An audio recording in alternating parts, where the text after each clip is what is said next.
Profondeur, une émission d'analyse. Profondeur est un guide infaillible pour décortiquer profondément l'actualité afin d'avoir un réel aperçu sur les fonctionnements de la République démocratique du Congo. Pour contextualiser, expliquer et commenter, Profondeur reçoit un invité pour faire le décryptage d'actualité du jour.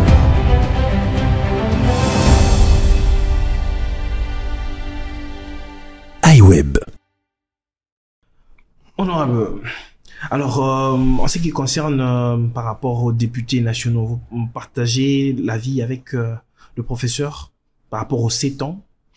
Non, 7 ans, 7 ans, déjà 5 ans c'est bon, 7 ans non, en fait je ne partage aucun de ces avis. Même les 35 membres du gouvernement, au lieu que nous ayons un gouvernement pléthore. On peut avoir 26 membres et un par province. Ça peut être le cas. Si nous avons 26 provinces, on peut avoir 26 membres et un par province. Mais qu'est-ce qui se passe dans la pratique?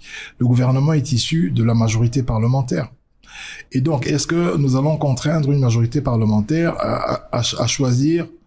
On lui dit bon, voilà, vous avez le Premier ministre. On dit au Premier ministre, vous devez choisir une personne par province.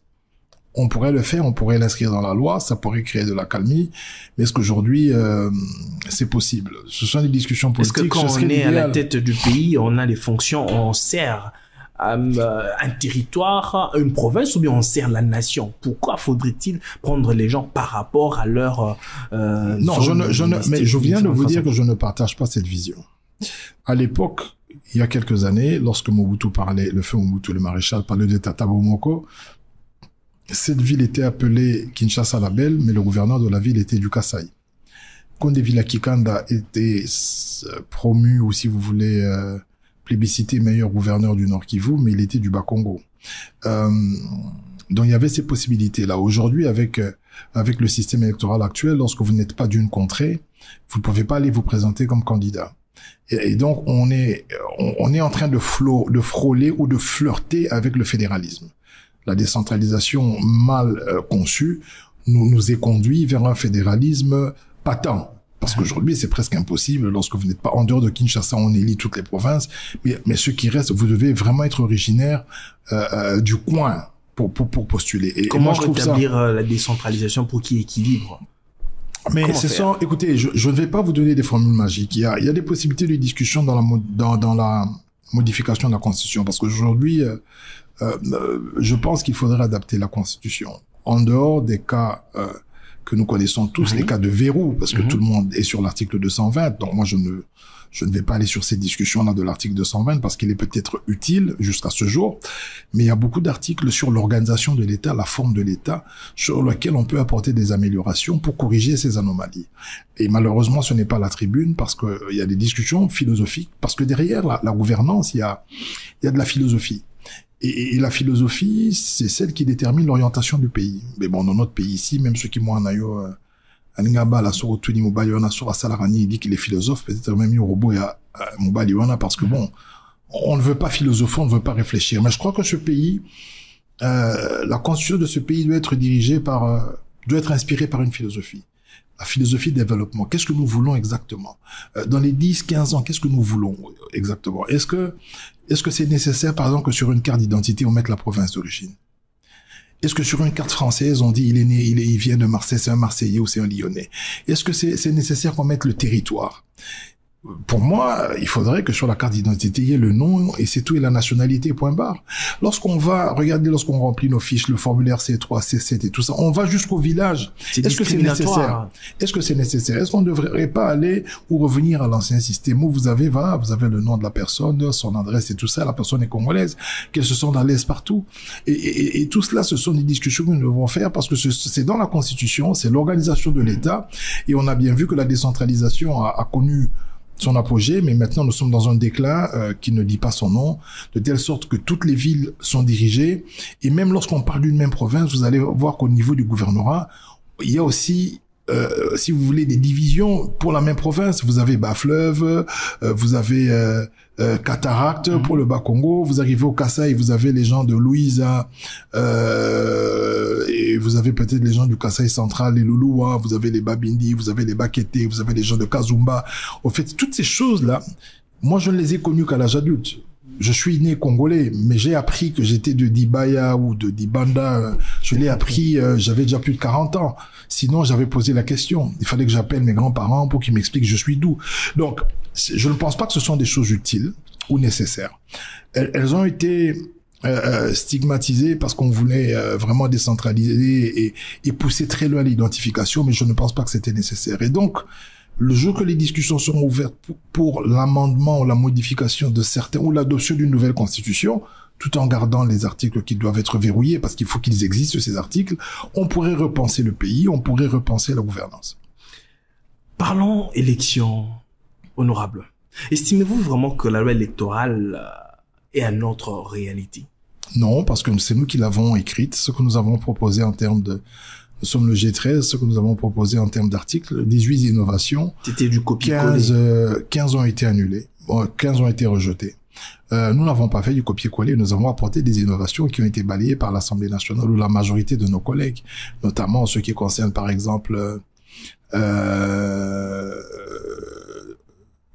l'invalidation des candidats lorsqu'ils offrent des cadeaux, parce qu'on doit modifier la dialectique électorale doit changer. Le lien de redevabilité entre un électeur et un prétendant à la représentation nationale doit être une rhétorique de redevabilité sur base des prérogatives dévolues à un député que sont la législation et le contrôle parlementaire. Mais lorsque la dialectique est basée sur les capacités à rencontrer des problèmes sociaux, Kukababa Maputa, donner du CD, tout ça, c'est facile pour tout le monde. C'est comme ça que vous voyez à 20 000 candidats, parce qu'au fait, il suffit que vous ayez un peu d'argent en poche pour que vous deveniez candidat, parce qu'il suffit d'aller quelque part, on chante pour vous, vous donnez des pagnes, vous donnez du savon, et puis bon, voilà, le tour est joué, vous êtes candidat. Mais si on veut redonner de la valeur à ce travail, qui n'est pas un petit travail, il faudrait que on puisse élaguer ces choses-là. Il faudrait qu'aujourd'hui, on puisse invalider un candidat qui n'a que comme argument le don des bassins qui fait un pont. Alors que ce n'est pas le travail voilà, d'un député. Et je peux vous le garantir, parce qu'on m'a hué dans la salle. Moi, j'ai soutenu ça. Oh, et quand je l'ai dit... Mais oui, on m'a hué parce que, en réalité, il y a une forme de fainéantisme intellectuel qui s'est installé dans nos institutions. Vous savez, convaincre les gens, c'est pas facile. Vous avez 40 personnes à qui vous ne devez rien donner, parce que c'est interdit par la loi. Est-ce qu'elles viendront vous écouter? Est-ce qu'aujourd'hui, si nous lançons une campagne électorale et que tout le monde sait qu'il n'y aura pas de cadeau, il n'y aura pas d'argent, on ne peut même pas offrir à boire, vous pensez qu'il y aura toutes les fanfares que vous entendez? C'est pas aussi à cause de la pauvreté? Mais c'est ce que je dis, il faut que nous nous adaptions, parce que s'il n'y a pas tout ce bruit, s'il n'y a plus tout cet intérêt, ne seront élus que ceux qui auront réellement convaincu. Et quels seront leurs publics? Ben, le public des gens qui veulent que les choses changent, et qui vont accompagner, qui vont contrôler ce changement, parce qu'aujourd'hui, après avoir reçu le pagne aux huiles papa et tout ça, bon, si Nani, elle te donne la voix, le lendemain, elle vient te dire qu'elle est malade, ou il vient te dire qu'il est malade, qu'il doit payer le Minerval et tout ça, ça s'arrête là. Mais ton travail n'est pas contrôlé. Et donc, aujourd'hui, si nous commençons par là, parce qu'au fait, pour être sincère avec vous, c'est la loi la plus importante du pays, mais que nous traitons avec légèreté. Je discute avec les étudiants que je reçois ici tous les vendredis, je leur explique que le jour que nous aurons une loi électorale intelligente, comme celle que nous avons proposée, que nous l'adoptions, vous allez voir que nous n'aurons pas 10 000 candidats à la députation nationale, même pas 5 000. Et ce sera très facile parce qu'au fait, si vous voulez, toutes les institutions de la République sont nées ou naissent de la loi électorale. Le Parlement, le Sénat, la présidence de la République, tout vient de la loi électorale. Donc, lorsque vous mettez de la légèreté dans la loi électorale, eh ben, cette légèreté va suivre parce que vous aurez un Parlement qui, entre guillemets, est léger.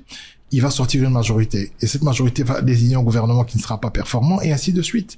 Donc, si vous êtes sévère dès le début, ça veut dire que ne sont entrés au Parlement que les personnes qui ont convaincu. Eh ben, les personnes qui les ont élus vont suivre ce travail-là. Et eux ne seront pas redevables des ponts et des cadeaux qu'ils vont faire. Ils seront redevables des engagements qu'ils ont pris en termes de législation et de contrôle. Donc, lorsqu'il voudra revenir, il devra venir démontrer qu'il a contrôlé et qu'il a légiféré.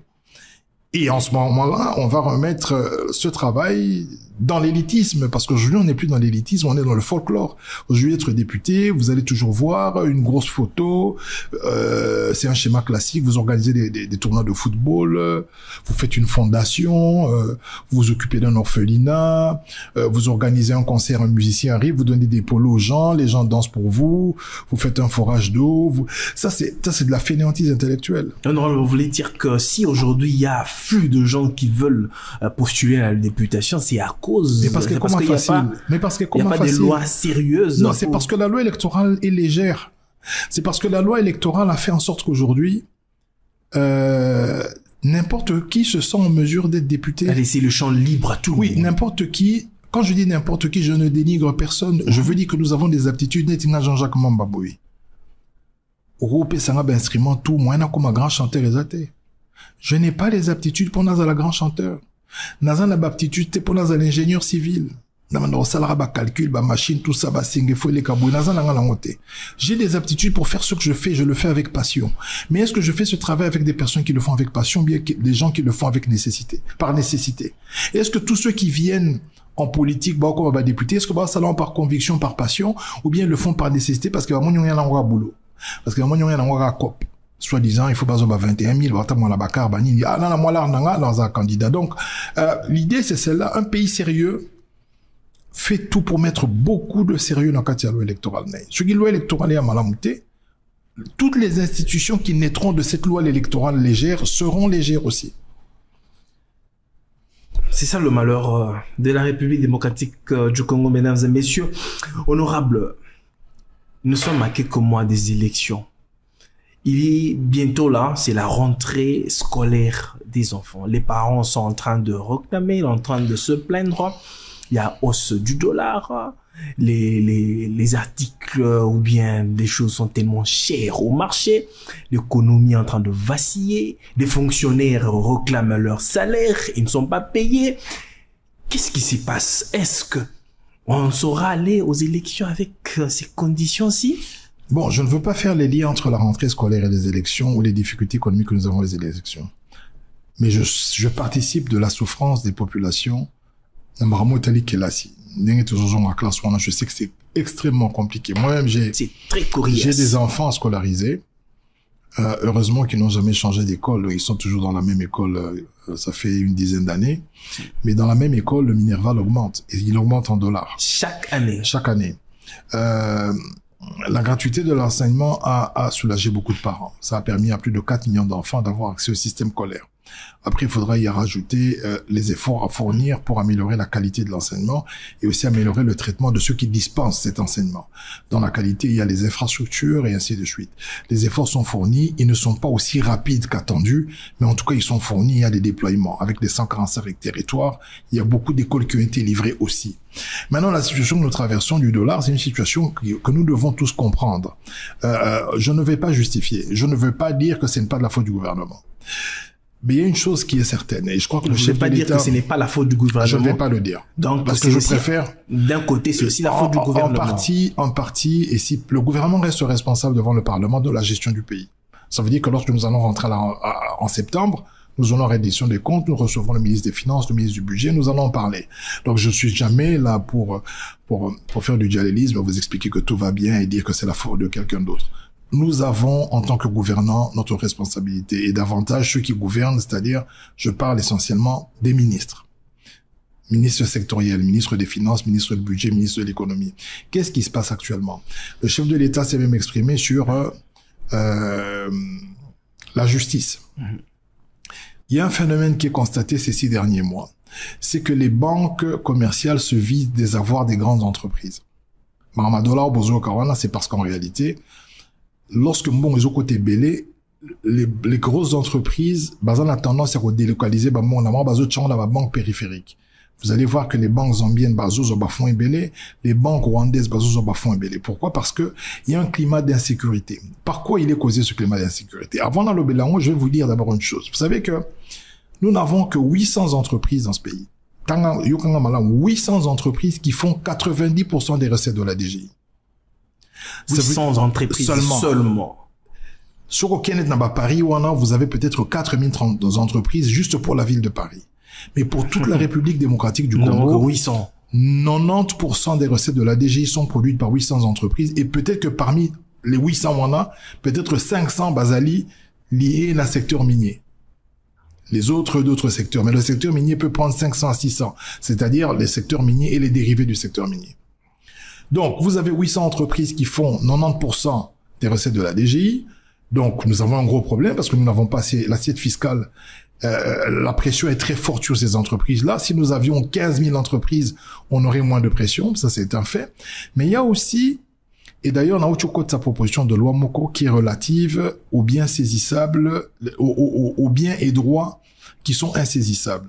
Il y a aussi cette tendance, il y a un magistrat Moussous Tozan Labango Bazali Véreux, d'organiser des séquestres et des saisies sur les comptes des entreprises lorsqu'il y a des différends entre les particuliers et les entreprises, par exemple. Je vous donne un exemple. Vous travaillez chez Bralima, vous avez travaillé chez, enfin, pour citer que cela, vous avez un contentieux, et la justice vous donne raison, elle astreint la Bralima, vous payez un dédommagement et elle saisit le compte de la Bralima. Et ce sont des pratiques qui sont de plus en plus courantes. Des fois, on va saisir les comptes d'une banque ou saisir le siège d'une banque, alors que cette banque-là loge les avoirs des particuliers. Des fois, on va même saisir les comptes du trésor public. Il y a même, je crois, il y a une année ou deux, il y a une personne qui a saisi le compte du trésor. Lorsque vous prenez le droit au WADA, dans les actes uniformes relatifs à l'organisation des recouvrements et des voies d'exécution, vous prenez l'article 51 qui explique ou qui dispose que les États doivent définir eux-mêmes les biens et les droits qui sont insaisissables. Parce qu'il n'est pas normal. Prenons le cas de la régie des eaux. Et levé la régie des eaux. Vous avez par exemple la régie des eaux et tout ça. Il y a quelqu'un qui a un contentieux avec la régie des eaux, un fournisseur. Il va au tribunal de commerce parce que c'est devenu une société commerciale. Le tribunal de commerce astreint ou condamne la régie des eaux au paiement des dommages et intérêts de 5 millions de dollars par exemple. Et vous allez voir dans la clause, c'est écrit exécutoire nonobstant tout recours. Tant Baroya va bloquer contre la régie des eaux. Mais bon, il fallait pas se battre un train. Or, c'est d'intérêt public. Et en droit au WADA, parce que nous avons ratifié le traité, dont toutes les dispositions antérieures locales sont annulées ou sont abrogées, cette disposition stipule ou dispose qu'on ne peut pas saisir le compte d'un établissement public. Vous ne pouvez pas saisir les comptes de la Régie des eaux, vous ne pouvez pas saisir le compte de la SNEL, parce que ce sont des sociétés d'intérêt public. Et donc, lorsque les investisseurs voient ce genre de choses, ils ont tendance à prendre leurs fonds pour les sécuriser et les mettre dans les banques. Il y a l'Ibada. Et c'est ce qui fait que lorsqu'on paye nos fonctionnaires, comme il n'y a pas beaucoup de liquidité, eh ben ces fonctionnaires-là courent derrière le dollar et ça fait parce qu'ils veulent garder leur argent dans une monnaie sûre. Et dès qu'ils sont payés en francs congolais, ben le réflexe c'est d'aller chercher des dollars qui va se faire rare et qui va augmenter le prix. Ça c'est un élément. Un deuxième élément, je vais terminer par là. Quand vous prenez un pays comme le Kenya, lorsque vous prenez le total bilan de toutes les banques kenyanes, ça fait 100 milliards de dollars à peu près. Lorsque vous prenez le total bilan de toutes les banques congolaises, regardez le pays comme le Kenya, ce n'est que 12 milliards.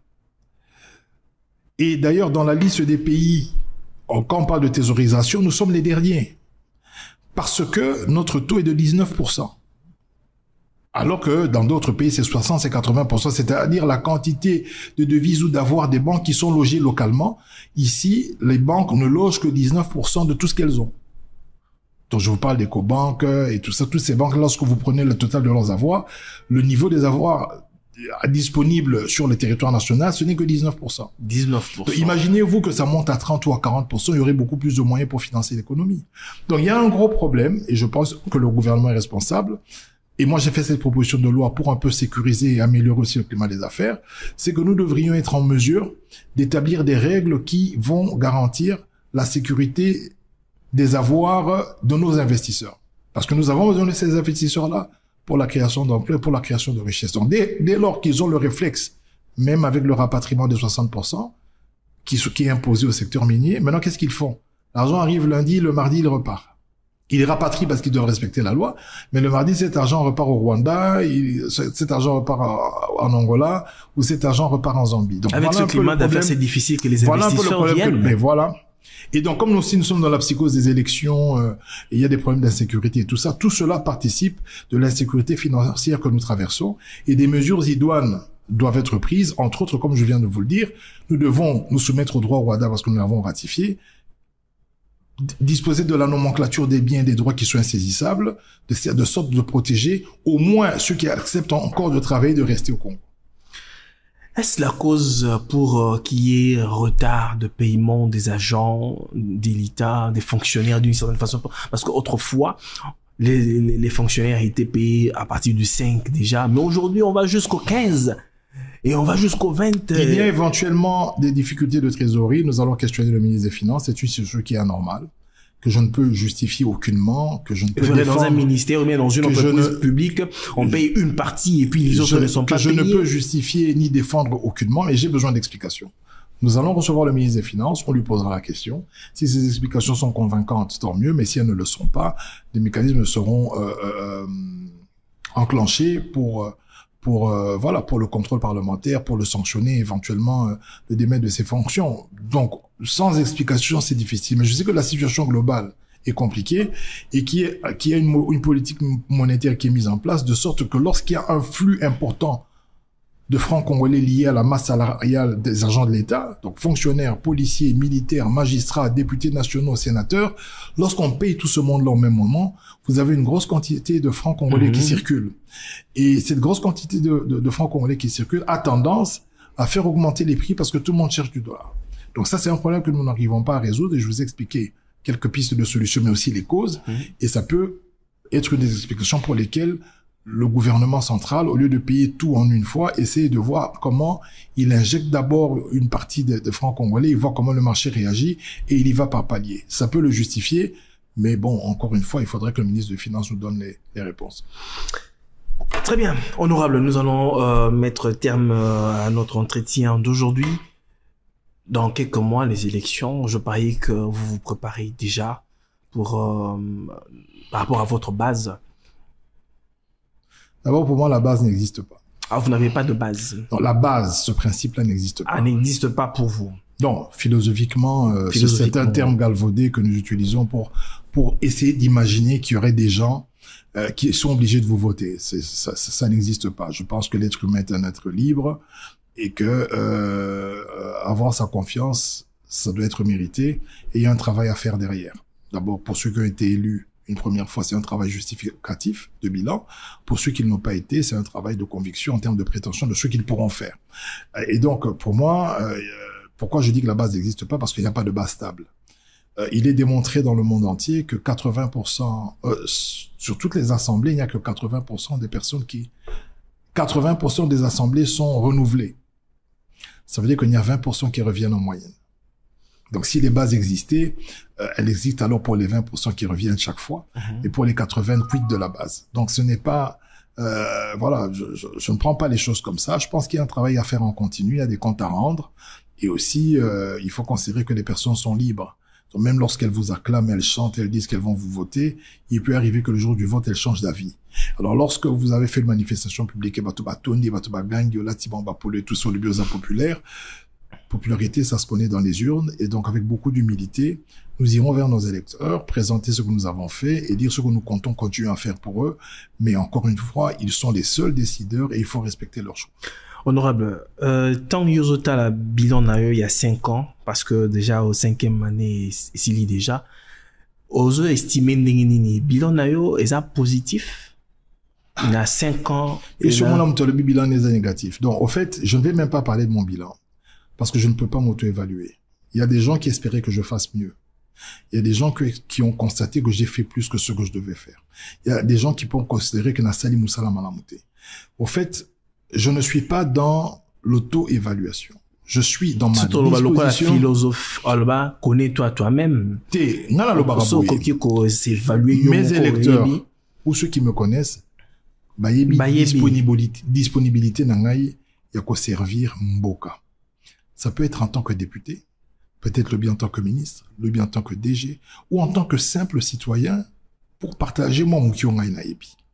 Le plus important, c'est cette identité-là. Est-ce que Jean-Jacques Mamba, c'est un citoyen qui contribue, ne serait-ce que Moukié, n'a pas idée pour faire développer le pays? Peut-être que 80% des personnes, bah oui. Alors ça me suffit. Maintenant, Oyo Batuba Lingina Koma, bengi bachanga député bachingai bengi bachanga bourgmestre bon solinga pena sengi bengi bachanga bourgmestre bachinga mukolo bako changa suki ministre na ki soki dans le président de la République na rosala musala. Mais une chose est certaine, je garantirai toujours à nos concitoyens ma disponibilité à contribuer efficacement ou substantiellement à ce que les choses s'améliorent dans ce pays. Honorable, on a 5 ans, combien de lois déjà ont proposé dans l'Assemblée nationale? Et Bélé est là, ce qu'on a proposé. D'abord, le G13, là, la loi électorale autorisant en élection, je suis co-rédacteur. Là, tu as déposé une proposition de loi. Malheureusement, les gens qui n'ont pas proposition, mais ma caméra, tu n'as pas marqué. Donc, dans un bête long, on dit solo. Parce que c'est quelque chose de très intéressant. Ici, dans mon là, compte à RVA, Bassela, en gros, bah, foutamité.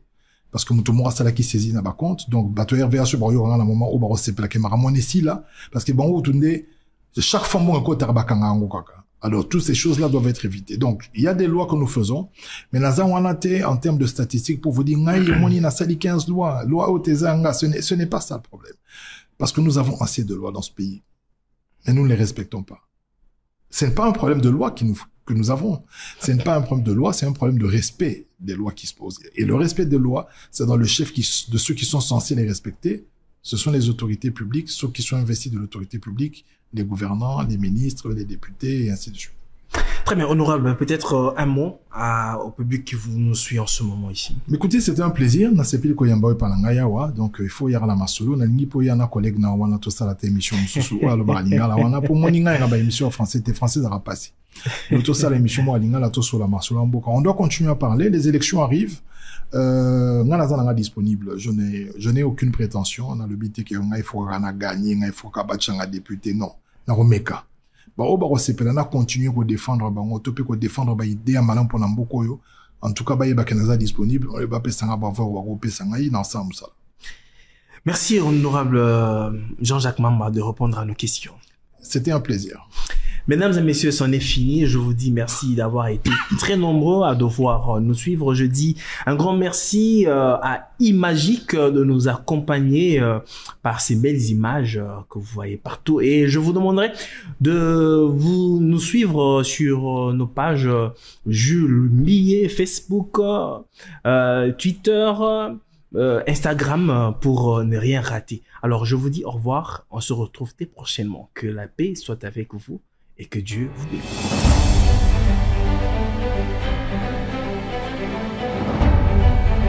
Profondeur, une émission d'analyse. Profondeur est un guide infaillible pour décortiquer profondément l'actualité afin d'avoir un réel aperçu sur les fonctionnements de la République démocratique du Congo.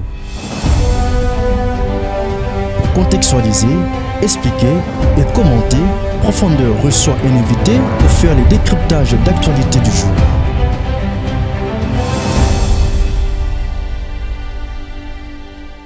iWeb.